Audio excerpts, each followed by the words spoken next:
이강인 모르고 음주운전 1명 없고 황선홍호 2명 적은 20명으로 금메달 가능할까? 항저우 아시안게임 금메달 도전은 쉽지 않아 보인다. 황선홍 감독이 이끄는 대한민국 U24 축구대표팀은 지난 14일 항저우 아시안게임에 출전할 22명 최종 엔트리를 발표했다.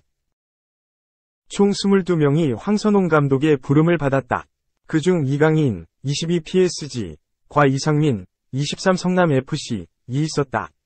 명단 공개 직후부터 논란이 일었다. 황선홍 감독은 이강인 발탁에 대해서 이강인 발탁은 확정이 아니다. 다른 선수는 문제가 없는데 이강인은 확정이 아니다. 9월 4일에 완전체로 소집할 예정이다. 8월 12일까지는 A매치 기간은 문제가 되지 않는다.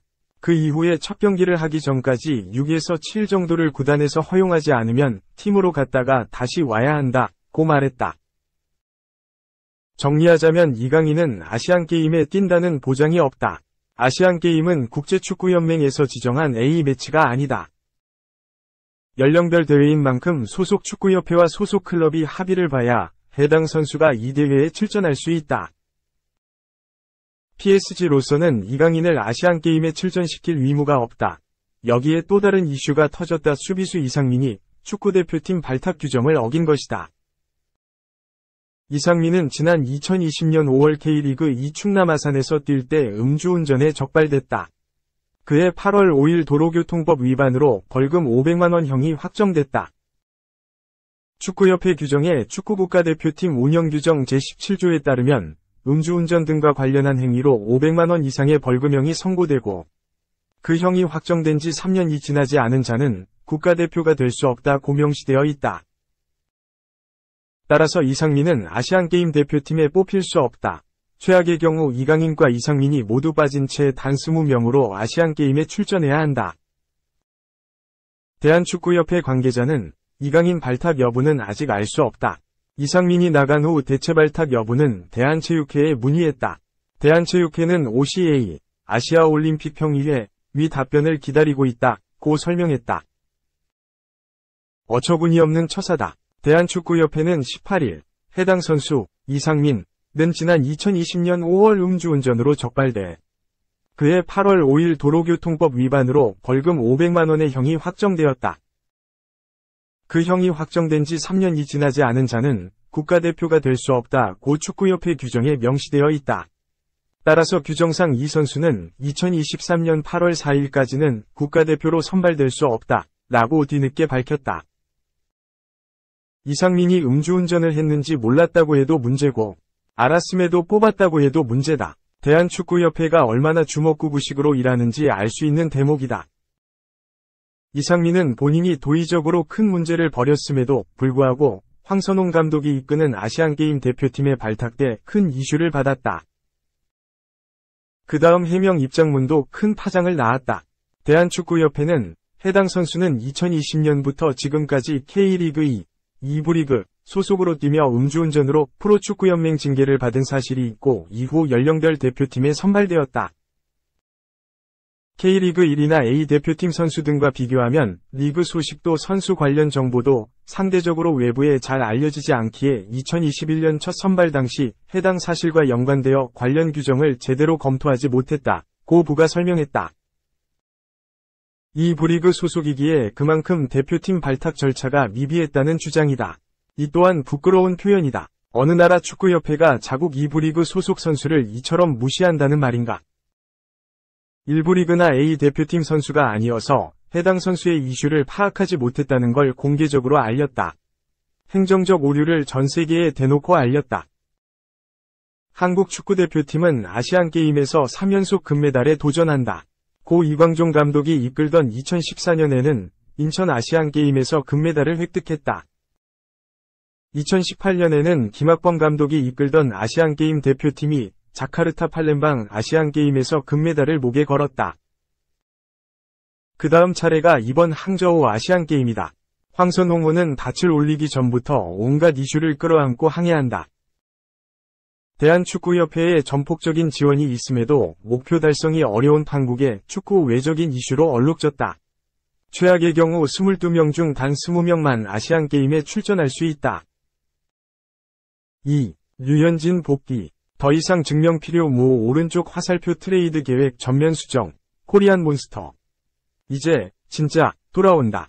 류현진이 진짜 돌아온다. 류현진은 오는 22일 오전 7시 35분 한국 시간 미국 뉴욕주 시러큐스 MBT 뱅크 스타디움에서 열리는 마이너리그 트리플 A 시러큐스 매치 뉴욕 매츠 산하와의 원정 경기 선발 투수로 마운드에 오른다. 이날 류현진의 예상 투구수는 80개. 빅리그 복귀 전 마지막 마이너리그 등판 경기로 보인다. 류현진은 앞서 루키리그와 싱글 A, 트리플 A 등 마이너리그 3경기에 선발 등판해 총 12이닝 11탈삼진 2실점을 기록했다. 특히 직전 등판이었던 지난 16일 톨레도 버드엔스, 디트로이트 산하 트리플 A 전에서는 5이닝 5탈삼진 1실점을 올렸다. 다가오는 류현진의 복귀에 토론토 구단의 트레이드 계획도 전면 수정됐다. 캐나다 현지 매체 CP24는 지난 20일 류현진 복귀에 따라 토론토가 트레이드 마감일 8월 2일을 앞두고 타선 보강에 나설 것이라고 밝혔다. 당초 알렉 마노아 등 주축 선발진이 부진하면서 현지 매체는 토론토가 투수 자원 보강에 나설 것이라고 예상했으나 류현진을 믿기로 결정. 우타자 보강을 예고했다. 특히 토론토는 6선발 체제 카드를 꺼낼 수 있게 됐다. CBS 스포츠에 따르면 로스 애킨스 토론토 단장은 기존 선발진의 류현진을 포함시켜 로테이션에 여유를 줄 것이라고 말했다. 토론토 입장에선 6인 로테이션이 향후 일정에 큰 역할을 해줄 수 있다. 토론토는 오는 29일 LA 에인절스전을 시작으로 오는 14일 시카고 컵스전까지 무려 17연전을 치른다. 애킨스 단장 역시 우리는 휴식일 없이 17경기를 연속으로 치른다. 여러 변수가 난무한 상황에서 6인 로테이션은 긍정적인 영향을 일으킬 것이라고 말했다.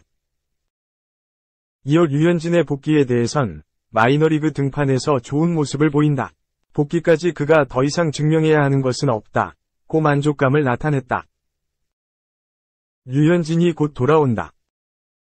마지막 트리플 A 등판에서 컨디션 문제가 없다면 7월 말 복귀가 문제없어 보인다. 과연 코리안 몬스터가 토론토 구단에 어떤 역할을 해낼 수 있을지 귀추가 주목된다. 3. 메시 영입하니까 인터 마이애미워 라리가 올스타 먹튀까지 품는 건가? 인터 마이애미인가? 스페인 프리메라리가 올스타인가? 축구 통계 사이트 트랜스퍼마켓은 21일 인터 마이애미인가? 라리가 올스타인가? 라며 루머를 종합한 예상 라인업을 공개했다. 메시는 직전 시즌을 끝으로 파리 생제르맹과 계약이 만료되는 상황에서 이적설이 엄청난 관심을 받았다. PSG는 메시와 계약 연장을 위해 협상 테이블을 차렸다. 에이전트 업무를 수행하는 아버지와 대화를 나눴지만 합의에 이르지 못했다. 자유계약 신분이 된 메시는 행선지 물색에 열을 올렸다. 친정팀 바르셀로나가 유력하다는 분위기가 감지됐다. 하지만 이렇다 할 성과가 없었고 데이비드 베컴이 구단주로 있는 인터 마이애미의 러브콜을 수락해 미국 무대로 향한다. 메시의 효과는 대단하다. 미국 무대로 향한다는 소식이 전해지자 경기 입장권 가격 최대 1034%까지 뛰어오른 것으로 알려졌다. 인터 마이애미는 슈퍼스타 효과를 톡톡히 누렸고 메시 영입에 그치지 않겠다는 의지를 불태우는 중이다. 인터 마이애미는 메시 절친을 위주로 영입을 추진했고 바르셀로나에서 함께했던 세르히오 부스케츠를 영입하면서 중원을 강화했다.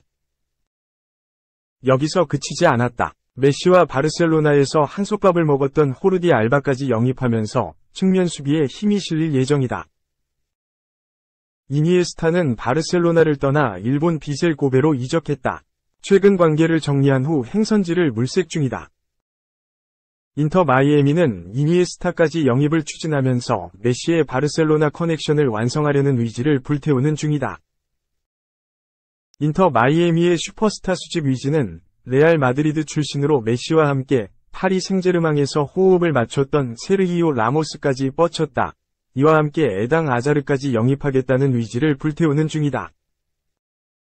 아자르는 첼시에서 엄청난 퍼포먼스를 선보였다. 대부분의 경기에 출전하며 철강왕이라는 별명과 함께 눈부신 퍼포먼스로 크랙과 월드클래스라는 이미지를 얻었다. 이후 레알로 향했다. 하지만 잦은 부상과 슬럼프에 시달리면서 이정효와 연봉에 맞지 않는 활약을 보여준다며 희대의 먹튀라는 불명예스러운 이미지가 박혔다. 특히 체중 관리에 소홀한 모습으로 뚱뚱보 윙어라는 흑역사를 만들기도 했다. 아자르는 1,400억의 이정료를 기록하면서 레알로 합류했지만 기대 이하의 모습으로 처분 대상에 올랐고 조기 계약 해지로 결별했다. 인터 마이애미는 아자르의 무료 영입에 관심을 보이는 중이다.